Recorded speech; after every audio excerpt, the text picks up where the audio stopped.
Thanks for clicking! Concerns are growing that Canada could be on the verge of entering into a recession. This amid news that Canada's unemployment rate jumped to 7.1% in August, a 9-year high. And with those recession talks heating up, so too are calls for the Bank of Canada to cut interest rates at its next few announcements, with job losses teeing up a rate cut next week, a 90% probability according to the market. Yet, economists are pointing out, quite rightly, that positive inflation data is going to be key to enabling those further cuts. Taken all together, the current landscape confirms what the Bank of Canada has been telling us all along. If the economy weakens to such an extent that it pulls down inflation, then we will see interest rate cuts. The central bank, this time, isn't lying.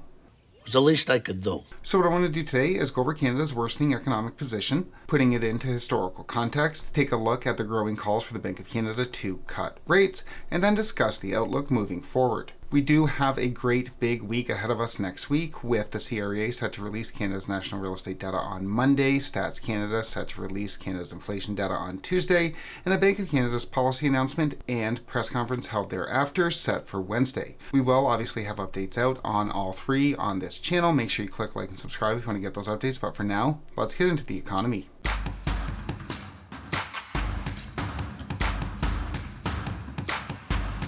Onto the economy. As mentioned, it was announced on Friday that Canada's unemployment rate had jumped from 6.9 to 7.1% in August, losing 66,000 jobs. That was a big miss, as economists had expected in the lead up to the announcement that we'd find that Canada had actually added 10,000 jobs. The rise in unemployment is being blamed in large part on a lack of business confidence stemming from the Trump tariffs. The what? The Trump tariffs? See, there's this big country to the south, and they don't want to buy from us anymore. You're not funny. And you play stupid games with people's lives. But yeah, despite the real estate industry's opinion that the housing market was rebounding as buyers shrugged off Trump tariff worries, that buyers were no longer believing the credibility of the Trump tariff threat, simply moving on with their lives, as it turns out, those tariffs very much were/are very much in place, and those fears were not unfounded. You know, media, this is why people don't trust you, because you omit the facts on the ground. The tariffs are still very much in place, and just simply moved on to the argument that buyers don't care about them anymore. You can disbelieve facts all you want, that doesn't negate their consequences, and the media should have been pointing that out, because we know the real estate industry isn't going to do it. That we know.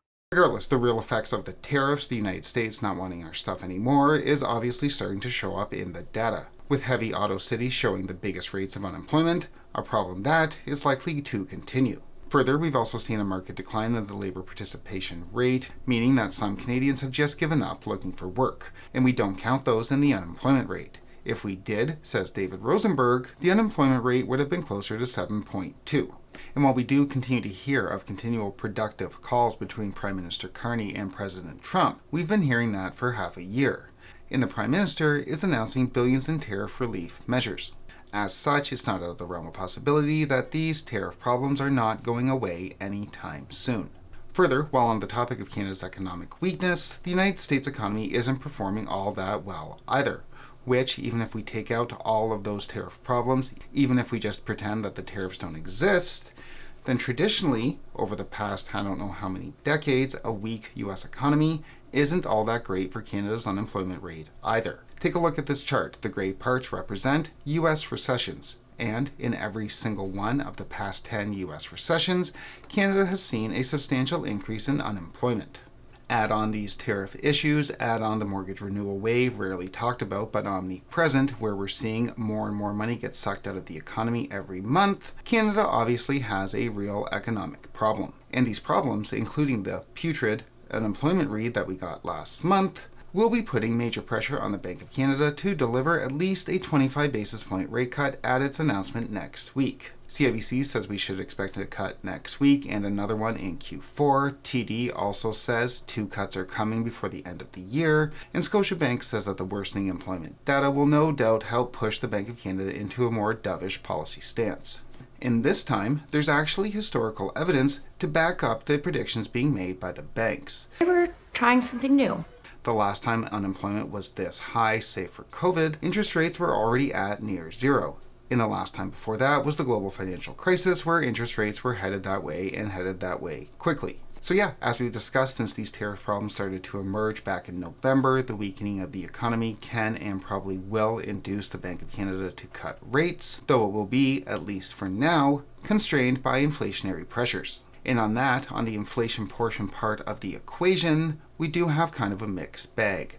Canada's core inflation rate, the rate the Bank of Canada looks to when deciding whether or not to cut interest rates, has been coming in hotter than the Bank of Canada would like to see for the past few months. But on the other hand, price increases should be at least partially constrained by the removal of the counter tariffs announced by Prime Minister Carney last month. Doug Porter of the Bank of Montreal, which we've discussed before at great length on this channel, is one of the very few no-nonsense, no-BS banksters that we have in Canada, said that the partial reversal on tariffs would take some pricing pressure off specific items in the food and sporting equipment categories, leading to a deceleration in core inflation. Royce Mendez of Desjardins said something very similar, and the central bank itself has noted the worries it had over counter-tariff-induced inflation. I'm not sure if Carney was trying to pave the way for central bank rate cuts when he removed those tariffs at the end of August, or if he has a picture of Chamberlain on his wall.